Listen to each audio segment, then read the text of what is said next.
Je voudrais croire que nous sommes tous d'accord au moins sur un point, l'exceptionnelle importance, l'importance fondamentale du choix auquel nous sommes confrontés. Et je n'ai pas l'impression de me payer de mots. C'est en tout cas avec gravité que je viens inviter cette Assemblée à opposer l'irrecevabilité au projet de loi constitutionnelle qui lui est soumis, projet que le gouvernement nous présente comme préalable à la ratification des accords de Maastricht, négociés le 10 décembre 1991 par les chefs d'État et de gouvernement des pays membres des communautés européennes et signé le 7 février dernier. Cette irrecevabilité se fonde sur le fait que le projet de loi viole de façon flagrante le principe suivant lequel la souveraineté nationale est inaliénable et imprescriptible, ainsi que le principe de la séparation des pouvoirs, en dehors duquel une société doit être considérée comme dépourvue de constitution. Il existe en effet, au-dessus même de la charte constitutionnelle, des droits naturels, inaliénables et sacrés, à savoir pour nous les droits de l'homme et du citoyen tels qu'ils ont été définis par la Déclaration de 1789. Et quand l'article 3 de la Constitution du 4 octobre 1958 rappelle que la souveraineté nationale appartient au peuple, il ne fait que reconnaître le pacte originel qui est depuis plus de 200 ans le fondement de notre État de droit. Nulle assemblée ne saurait donc accepter de violer délibérément ce pacte fondamental. La question de la séparation des pouvoirs se pose dans les mêmes termes. Aucune assemblée n'a compétence pour se dessaisir de son pouvoir législatif par une loi d'habilitation générale dépourvue de toute condition précise quant à sa durée et à sa finalité. A fortiori, aucune assemblée ne peut déléguer un pouvoir qu'elle n'exerce qu'au nom du peuple. Or, le projet de loi qui nous est soumis comporte bien une habilitation d'une généralité telle qu'elle peut être assimilée à un blanc-seing. Et nous voilà confrontés à une situation tout à fait extraordinaire dans notre histoire constitutionnelle, puisque pour la première fois, on demande au Parlement de constitutionnaliser par avance des textes qui n'existent pas encore et qui ne seront, pour la plupart, même pas soumis à sa ratification dès lors qu'il s'agira de normes communautaires directement applicables.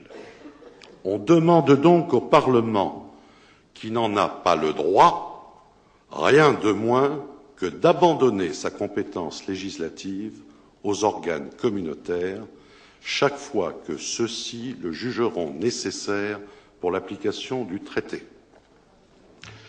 Ayant ainsi fait référence à la Déclaration des droits de l'homme et du citoyen, qui est violée 2 fois par le projet de loi, je pourrais considérer ma tâche comme accomplie. Néanmoins, tout en conservant présente à l'esprit cette observation préalable qui sous-entend tout mon propos, j'entends traiter le sujet en ne négligeant aucune de ses composantes. Ce n'est pas mon fait si le débat constitutionnel et le débat sur l'avenir européen sont étroitement imbriqués, le projet de révision venant avant le projet de ratification. Alors autant en convenir déjà entre nous, vous l'avez déjà fait, messieurs les ministres, implicitement cet après-midi, il n'y a en vérité qu'un seul débat. Un seul débat qui ne peut être découpé en tranches successives. Et comme ce débat sera clos dès lors que nous nous serons prononcés sur le projet de révision, autant l'entamer tout de suite et dans sa totalité.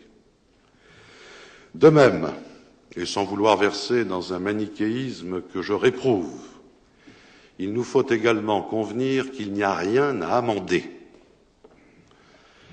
Plutôt que de procéder à un toilettage minutieux de nombreuses dispositions constitutionnelles, vous avez préféré pratiquer une sorte de lessivage à grande eau. À ce qui aurait pu passer pour une naïveté coupable, vous avez ainsi préféré le risque de l'astuce. Il est vrai que sinon, vous auriez été contraint de modifier 9 articles au moins du texte constitutionnel, dont certains sont particulièrement sensibles et symboliques. Vous auriez été contraint de surcroît, et en toute logique, de déconstitutionnaliser la Déclaration des droits de l'homme et du citoyen. Vous avez reculé et l'on vous comprend. Au point d'ailleurs d'esquiver vos responsabilités dans la dénomination même du projet qui nous est soumis. Il ne s'agit même pas, si je m'en tiens à son libellé, d'un projet de loi de révision, mais d'un projet de loi constitutionnelle ajoutant à la Constitution un titre supplémentaire. Je ne peux évidemment applaudir à cette démarche, mais je reconnais que cela ne change rien au fond. Je vous concéderai même que ce blanc-seing que vous sollicitez est en cohérence avec les perspectives que vous ouvrez. Je vous rejoins donc quand vous affirmez que Maastricht n'est pas renégociable. Et on ne changera pas le traité par le biais d'une manipulation de la révision constitutionnelle. Toutes les garanties, précisions, corrections, conditions dont on nous parle relèvent à mes yeux de l'illusion. La révision, la ratification, c'est à prendre ou à laisser. C'est assez dire qu'il ne m'est pas possible de séparer l'appréciation constitutionnelle de l'analyse critique des accords. Dès lors qu'on nous demande de changer la Constitution dans le seul but de ratifier le traité de Maastricht, nous ne pouvons nous prononcer sur la réforme constitutionnelle sans mesurer à quoi nous engage ce traité. Ce faisant, je me plie, je n'ai guère le choix, à la procédure, à la méthode imposée par le président de la République.